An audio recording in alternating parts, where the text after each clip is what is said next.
Good evening to one and all. Welcome you all to the daily current affairs session brought to you by Ganesh IAS Academy for the date 4th July 2023 for the news which appeared in Indian Express newspaper. Let's get straight into the important news that which came today in the Indian Express newspaper. The first important news that appeared today is the Shanghai Cooperation Organization meets today. Terror, territorial integrity and agenda. So what is the important content of the news is?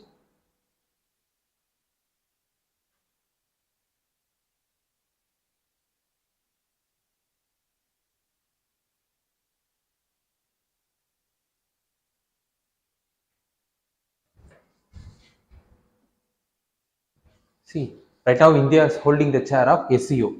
India's association with SCO began in 2005 and India became a full member state of Shanghai Cooperation Organization at the Astana Summit in 2017. This is the historical summit through which India became a full-time member of SCO. Until then, India was a part of observer member team. So the theme of this year's SCO summit is SCO Secure, where the term secure as an acronym, where S stands for security, E stands for economic development, C stands for connectivity, U stands for unity, R stands for respect for sovereignty and territorial integrity, E stands for environmental protection. These are all the things which encompass into a single word called secure. So India created 5 new pillars and focus areas as India, since India is holding the chair of SCO. India has created 5 new pillars and focus areas in the SCO. They are startup, innovation, traditional medicine, digital inclusion, youth empowerment, shared Buddhist heritage. These are all the pillars under which the presidency of India holding the SCO works on. So this was the content of the news. We have to know about the details of the news. What does the SCO means? So the Shanghai Cooperation Organization is an intergovernmental organization. It is not a treaty-based organization.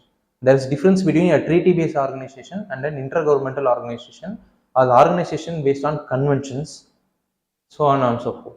It is an intergovernmental organization founded in Shanghai in 2001 by 6 countries: China, Kazakhstan, Kyrgyzstan, Russia, Tajikistan and Uzbekistan. These are all the founding members of Shanghai's Cooperation Organization. Later it got expanded into 8 member states with the inclusion of India and Pakistan at Astana Summit, which was held in 2017. Also, there are some observer states, namely Afghanistan, Belarus, Islamic Republic of Iran and Mongolia. These are the 4 countries which are right now the members of the observer states of SCOs.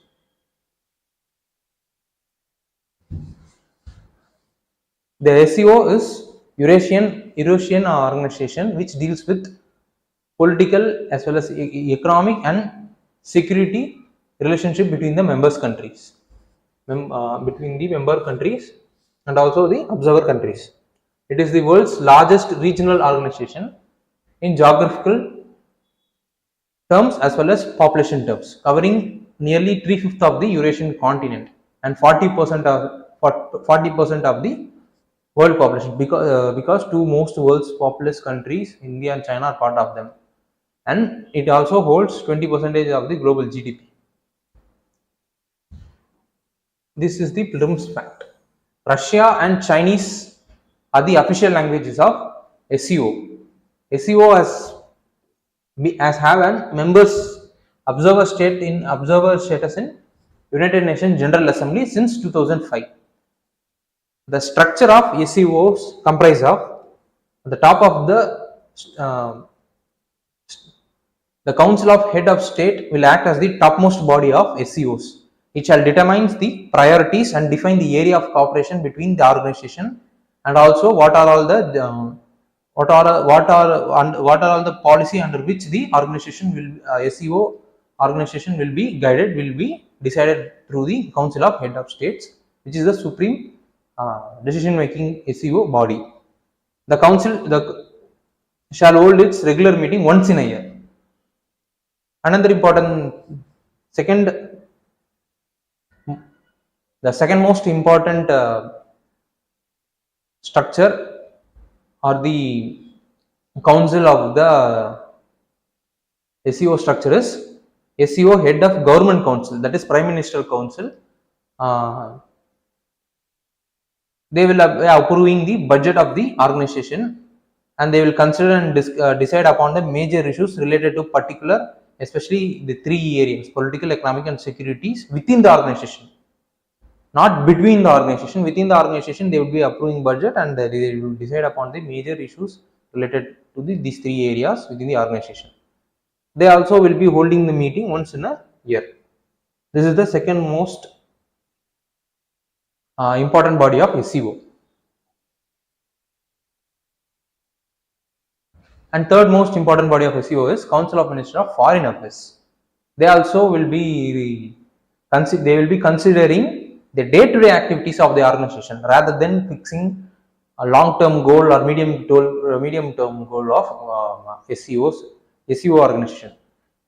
This fixing of long-term as well as medium-term goals will be made by the head of states. The Council of Ministers will be responsible for the day-to-day. Council of Foreign Ministers will be responsible for issues related to the day-to-day running of the organization, preparing the meeting for head of state council and also head of state council as well as head of government, and also holding consultations on international problems within the organizations. That is SEO. In the PPT, organization means SEO. The Council of National Coordinators of SEO, they will be acting as linking link between the council of between the different council as well as the organizations, between two organizations. Council of National Coordinators of SEO conducts a necessary preparation for meeting of Council of Head of States, Council of Head of Government as well as Council of Foreign Ministers. They will be acting like similar to the Cabinet Secretariat or Central Secretariat of Union Government. Because, they will be forming the agenda for the meeting. They will be they will have a follow up of the implementation of the decision which was taken during the Council of Head of State as well as Council of Head of Government and the Council of Foreign Ministers. These are all the things what the Council of National Coordinators. This is the fourth most important body, and the fourth most important body of SEO, important organ of SEO. And the another two permanent body of Shanghai Cooperation Organization is SEO Secretariat, which is based on Beijing. Another one is Executive Committee of RATS, which that is Regional Anti-Terrorist Structure based in Tashkent. They will be dealing about security related issues which is affecting the member countries. So these are all the details of the news. Other than the content of the news, these are all the details of the news. So we have to know about what are all the further things which we needed to be aware of, so that we could able to have some clear understanding about the SEO summit which is held under the leadership of India. First is we have to know about the entire geographical area of member countries. What is the geographical areas? As I have already said that geographical does not mean landmass, only landmass. It also deals with soils, landmass, rivers, waters, and if there is any kind of reserve forest or conservation areas, tribal people, those who belong to those particular lands, and the vegetation that grows on the soil, and the wildlife as well as fauna, flora which depends upon the vegetations, and the tribal people and their related economic activities. These are all the things which we needed to have a which we needed to study while we are studying the geography of particular area. Similarly, while we are studying the geography of SCO member countries, we also should need to study about the things which I mentioned related to the geography while looking into the geography of SCO member countries. Another important thing which we needed to know is the other regional corporations in which India has interest or in which India is part of. For example, BRICS, which India is part of, ASEAN countries which India has interest, SARC, BIMSTEC, Indian Ocean Rim Association, Non-Alignment Movement, Mekong Ganga Corporation. These are all the things in which India is member and also India has some interest. So we have to know about what are all the organization meant for and what are all their core activities, who are all the members, and what is the impact this organization creates in the regional relationship between the countries and also the international relation as the whole. Since while we are seeing the pillars under which the presidency of India will be operating, that is, in that one of the pillar is traditional medicine.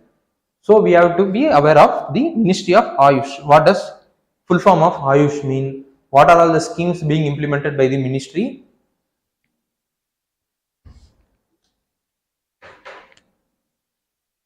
to promote the Ayush in India?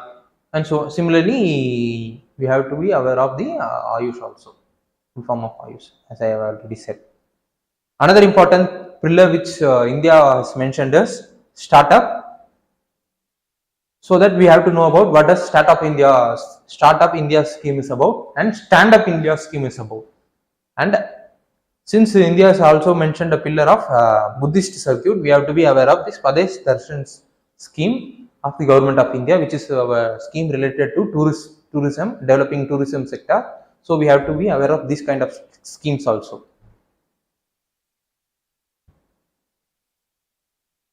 And they have talked about digital inclusion technologies. So we have to be know about the Digital India Mission, which is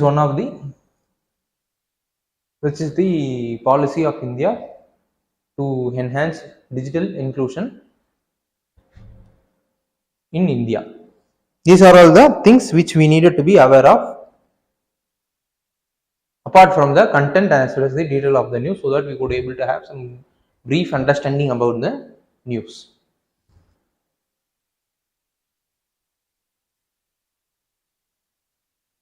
Government launches scheme for shelter aid to pregnant minor rape victims.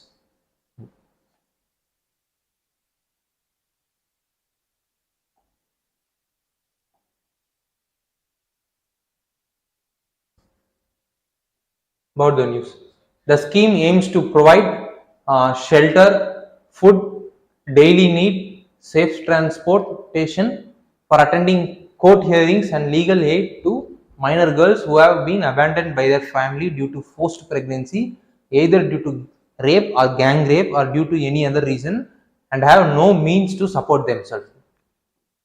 That is particularly for the minor girls, those who have been affected by the sexual violence, and also they would and also those who don't have any kind of means through which they could able to access the justice or health sector.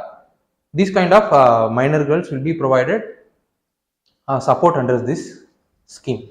Government has additionally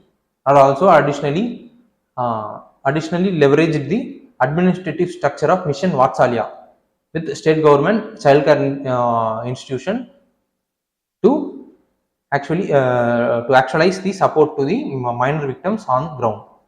Through enhancing the administrative structure of Mission Vatsalya, government is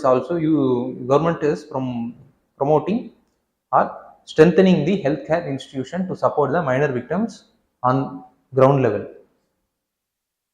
In 2021 NCRB report, that is National Crime Record Bureau report, 51,863 cases were recorded under POCSO Act. According to WCD, here means Women and Child Development Ministry. WCD Ministry says 64% of them, out of the 51,863, 64% of them are reported under Section 3 and 5 of the POCSO Act, which means those children are affected by the penetrative sexual assault and aggravated penetrative sexual assault. So the numbers are very alarming. So Government of India is coming with various schemes to provide these those children, those minor girls who are affected by the sexual violence, a set of a kind of welfare to them to come to get to strengthen themselves or to get away from the mental as well as health trauma which they have undergone during as well as the aftermath of the sexual violence which the child has undergone. So what we have to be this is the content of the news. Let's get into the details of the news by knowing what are all the factual elements which could be factual as well as the conceptual part which is hidden in the news. First is, what does Nirbhaya Fund means? As we all know, during 2012 Delhi's gang rape case, the aftermath of which led to the Nirbhaya Fund, the victim's name Nirbhaya. The fund was created under her name. This fund has been created to enhance the safety as well as security for women in India. Under the fund, an empowered committee of officers will be constituted. These officers, this committee will apprise and as well as recommend the proposals through which proposals on which the funding from the Nirbhaya Fund could be disposed. So you have to know about the structure also. So under Nirbhaya funds, there are 3 schemes being implemented. First is one-stop center. One-stop center is to facilitate women affected by the violence with the range of integrated service under one roof. That is providing police facilitation, medical aid, providing legal as well as psychosocial counseling and temporary shelters for the women those who are affected by the violence. And second scheme is universalization of women helpline 181 as women helpline number being introduced and being implemented under the Nirbhaya Fund scheme. Third is Mahila Police Volunteer, third scheme. These are all the 3 schemes being implemented by the Women and Child Development Ministry under Nirbhaya Fund. And another 2 important scheme which is being implemented by Ministry of Home Affairs under the Nirbhaya Fund is Emergency Response Support System and Central Victim Compensation Fund. These are all the things which is specifically meant for providing security as well as enhancing the empowerment of women. And these funds are being administered by Department of Economic Affairs under Ministry of Finance, but it is implemented by Ministry of Women and Child Development. This is the gray area which we needed to be aware of, so, because there could be a chance that we be missing there could be a chance where we get confused easily. If the question has been asked in prelims, for example, the fund is being administered by Women and Child Development Ministry, means we used to get confused, because since the Nirbhaya Fund is being implemented for enhancement of empowerment of women only, so we might be thinking that okay, Women and Child Development Ministry only might be correct, but the thing is, the reality is wrong. Reality is wrong. It is being administered by Department of Economic Affairs under the Ministry of Finance. So we have to another important scheme which the government has strengthened the administrative structure is Mission Vatsalya. So we have to know about what does Mission Vatsalya means. It is to achieve development and child protection priorities, development as well as child protection in tune with the sustainable development goals. This is the aim of Mission Vatsalya. It lays emphasis on child rights, their advocacy and awareness, along with strengthening of juvenile justice care and protection system, with motto of leave no child behind.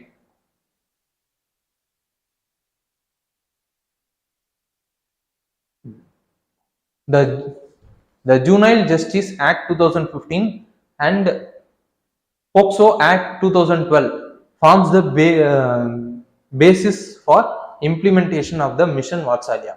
The scheme is centrally sponsored scheme, and the funding pattern is 60-40 ratio between center and the state and union territories with legislatures, and the fund sharing between the center and the state in the ratio of 90 in the center and northeastern states is 90:10, and for union territory it is 100% funded by the central government. It is being implemented by Ministry of Women and Child Development. So another important mission which the government is giving more importance to enhance the empowerment, holistic development as well as holistic empowerment of women is Mission Shakti.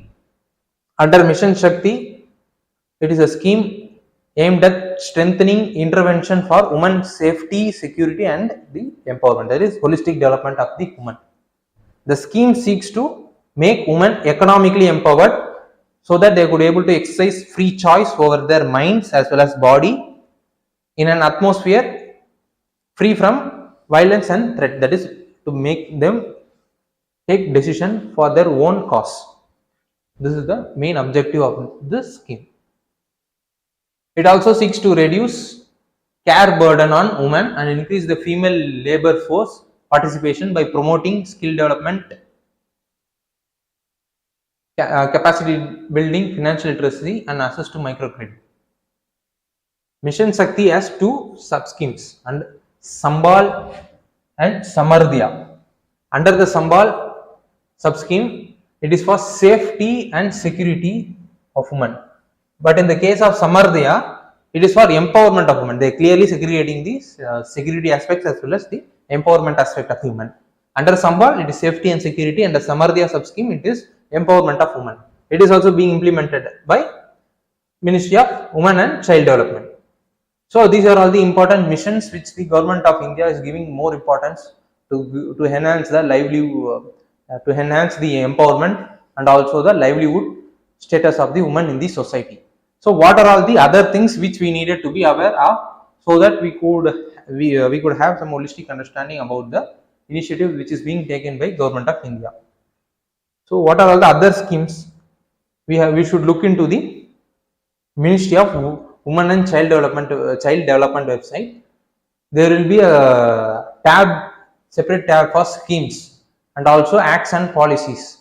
So we have to look into the what are all the other schemes which is being implemented by the ministry, what are all the acts and acts ACDS and policies being implemented by the Ministry of Women and Child Development for the welfare and development of the women. Second is,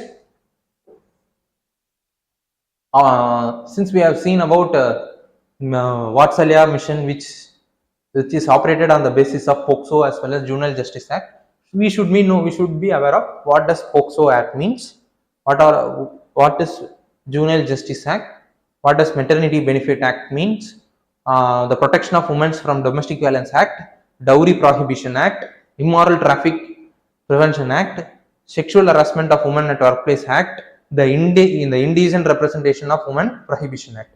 These are all the things which are these are all the important statutory acts being implemented by the government of India to prevent women from being a victim in any kind of violence, and also at the same time empowering them through economic as well as social means. While reading the provisions of the act, we should be aware of which ministry is responsible for implementing the particular act and who are all the targeted beneficiaries and what is the who are all the stakeholders involved in implementing the particular act. Third is, we should know about the constitutional provisions or articles which is related to child exploitations.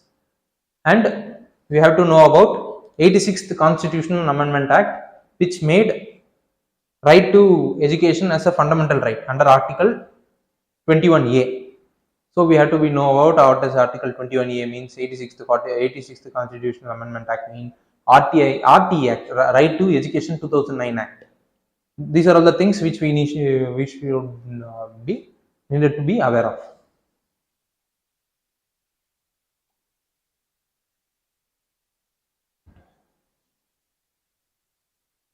Extending Ayushman Bharat. This is the article being written by our Ministry of Health, Minister of Health of Central Government. So we are looking to the content of the news.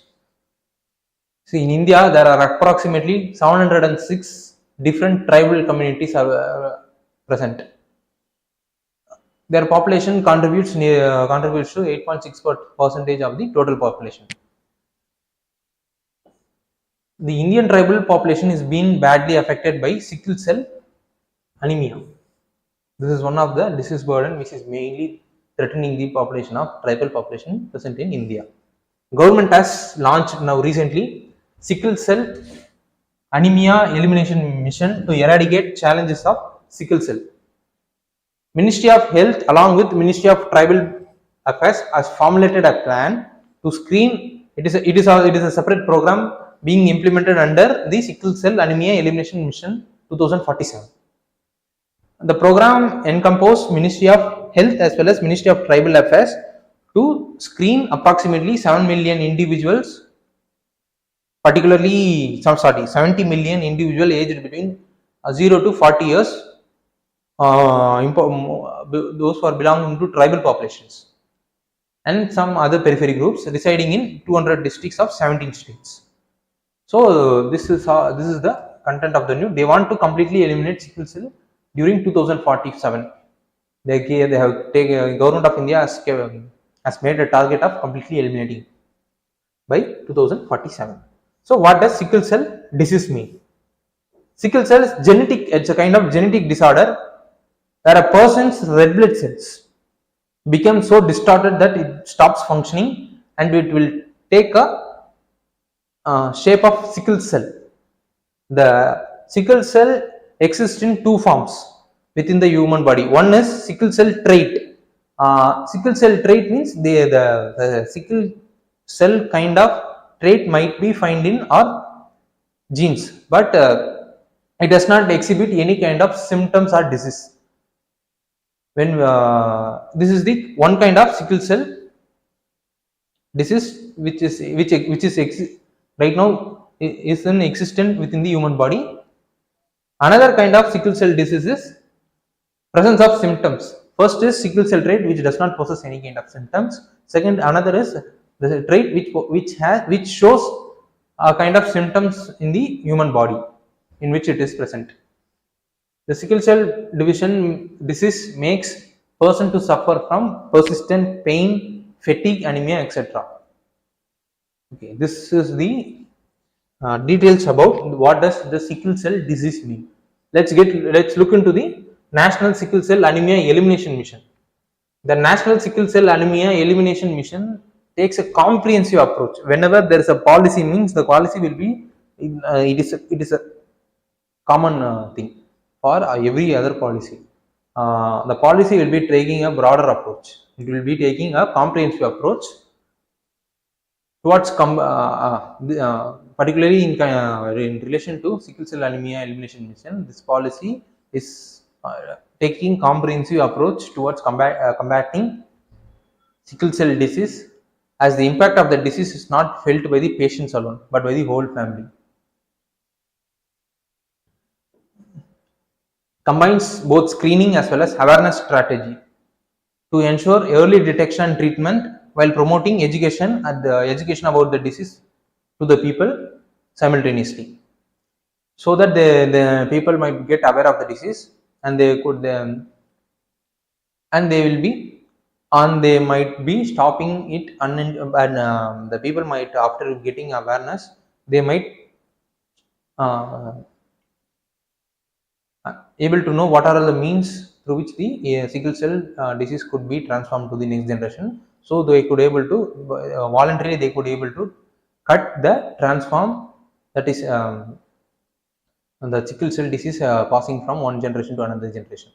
This is the objective of the awareness being conducted by under the mission simultaneously along with the screening.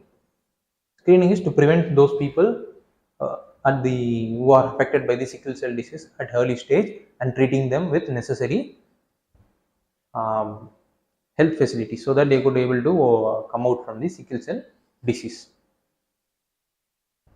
The program is executed in a mission mode as the part of National Health Mission. Aims to eliminate sickle cell genetic transmission by the year 2047. This is a kind of long-term eradication program being implemented by Government of India, and it is came to force recently. So we have to know, you have to be aware of this. What does Jan Arogya Yojana? They are strengthening Jan Arogya Yojana so that it could also help the Government of India to achieve the complete eradication of sickle cell anemia by 2047. This is the content of the news. So that we must be we should be aware of Jan Arogya Yojana also. The Pradhan Mantri Jan Arogya Yojana provides 5 lakhs per family per year for secondary and tertiary care. There is no cap in the family size. There could be even 10 members of the family. They can claim up to 5 lakhs for their secondary and tertiary care.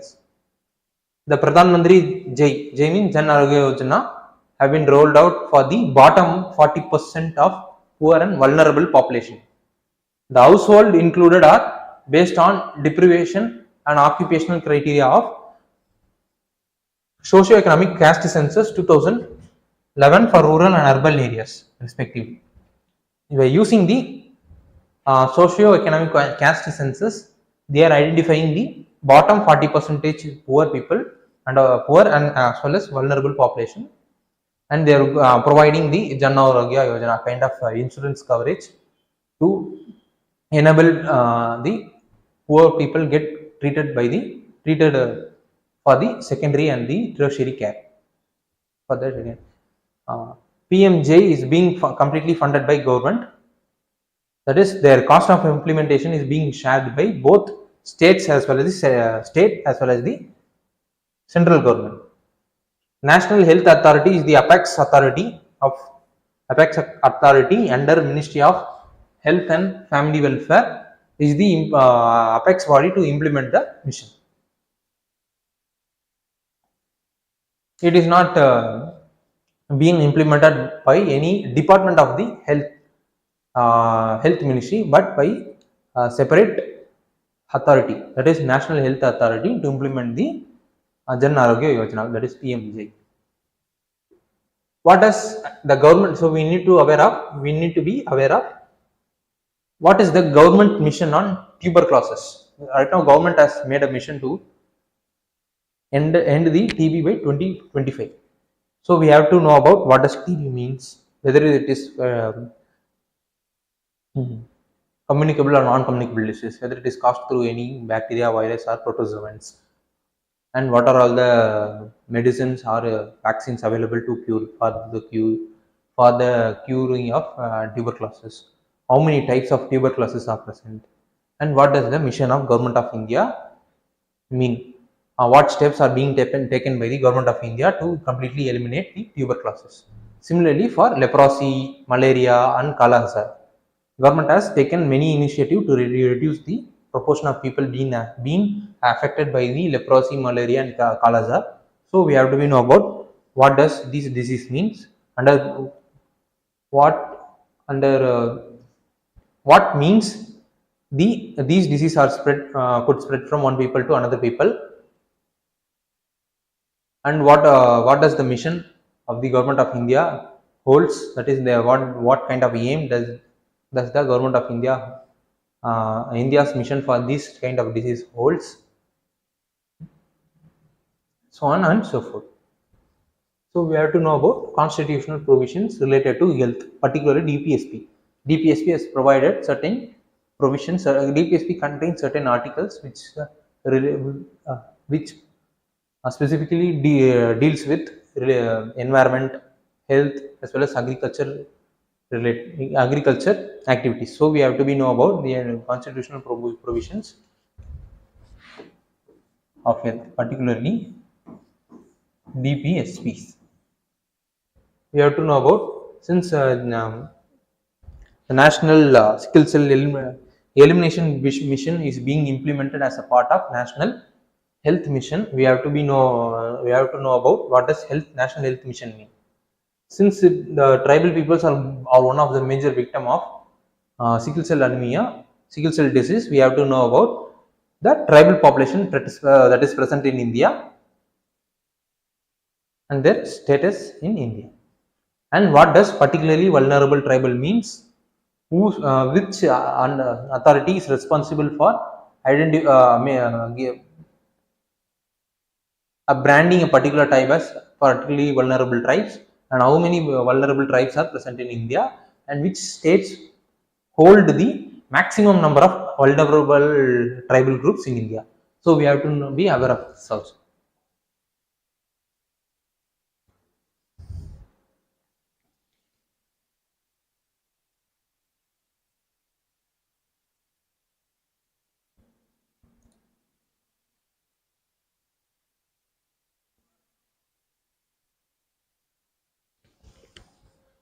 Another important thing is news that which appeared today is deep sea mining. The International Seabed Authority is preparing to resume negotiation to open the seabed for mining. That is, they are going to open the negotiation to exploit the not the unreached areas natural resource which could be useful for mining, which could be useful for extracting the polymetallic nodules, which in turn would facilitate our green energy transition, which the global economy is moving on. So this is the content of the news. So what does deep sea mining means? Deep sea mining involves removing of mineral deposits and metals on ocean seabed. There are three types of minings, that is taking deposit rich polymetallic nodules of the ocean floor, mining massive seafloor sulfide deposits, stripping cobalt crust from the rock. These are all the three types of minings, deep sea minings. These nodules,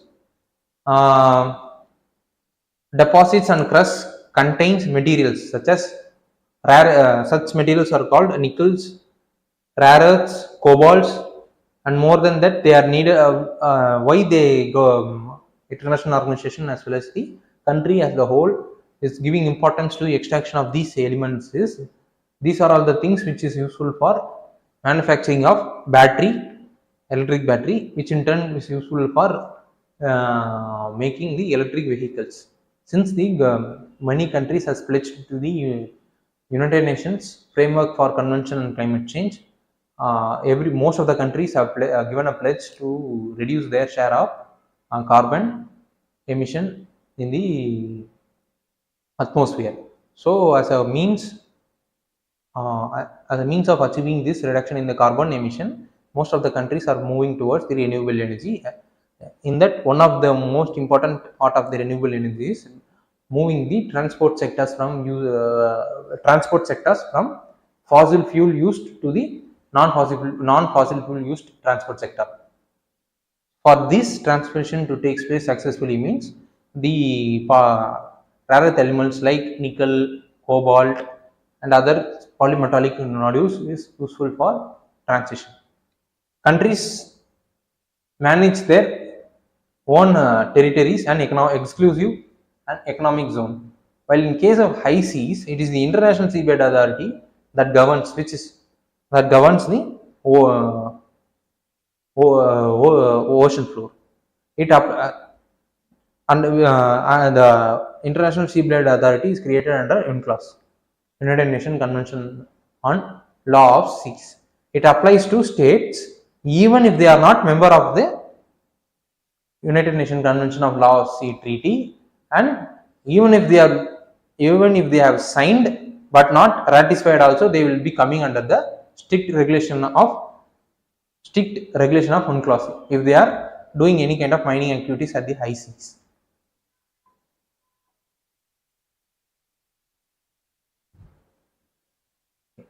One of the important ecological concern what the people's what the environmental activists are having is ecological concern what they are having is the sediment, the creation of sediment fuel plume.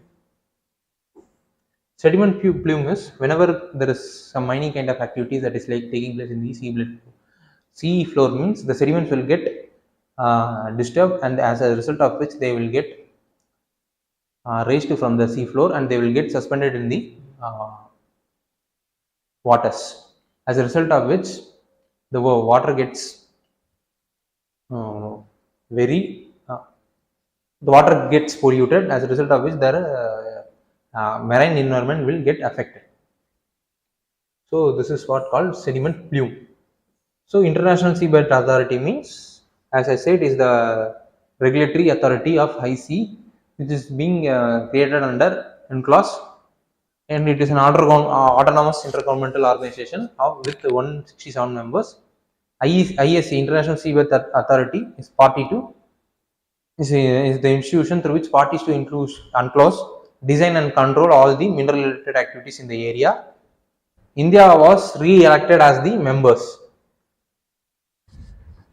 at 2020. So India is part of the ISA also, because India is right now going to implement deep sea mission. So we have to know what does this deep sea mission also mean, apart from the details of the news. Then we have to know about what does exclusive economic zone means, what does coastal water means, what are all the conventions, other conventions that is applicable on high seas. We have to know about International Maritime Organization, who are all the countries that are member to the IMOs, whether it is UN body or not. We should know about it. Another important thing is deep sea mission of India. So right now India wanted to mine the deep sea for polymetallic nodules. So they want permission from They got permission from International Seabed Authority. So for getting the permission, India wanted badly to be a member of ISA. So they became re-elected. So they have been re-elected to ISA during the 2020, which we have seen in the previous slide. So these are all the important news which appeared today. Let's discuss about some news related to the UPSC prelims questions, which was asked in relation to the news which appeared today. Consider the following statement: the Global Ocean Commission grants license for seabed exploration and mining in the international water. India has received license for seabed mineral exploration in international waters. Rare earth minerals are present on seafloors in international water. Just now we have seen that it is not Global Oceanic Commission. It is the International Seabed Authority that grants license to the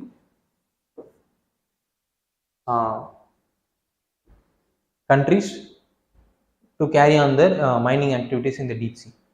So first statement is wrong. Second statement is India has received the license. As I have said, to receive the license, India has become a part of 2020. India has become a part of International Seabed Authority in 2020. Another important is the objective is to mine out the rare earth minerals, which is useful for making the e-vehicles. So first statement is wrong, second and third statement is correct. So the answer is option B.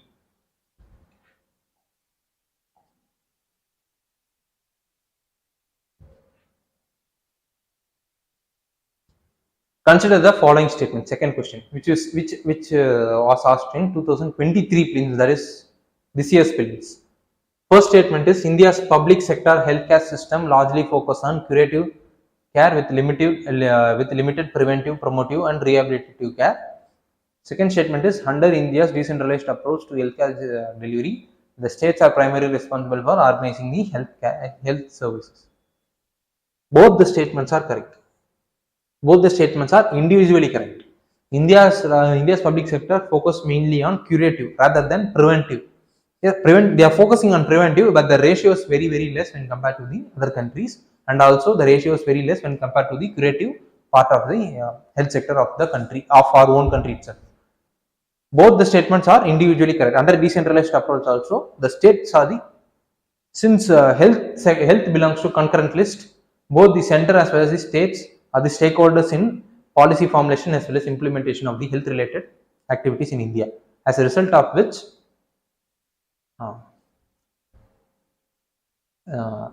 state is also having some stake in implementing as well as policy formulation. And in the case of decentralized approach, the state government has direct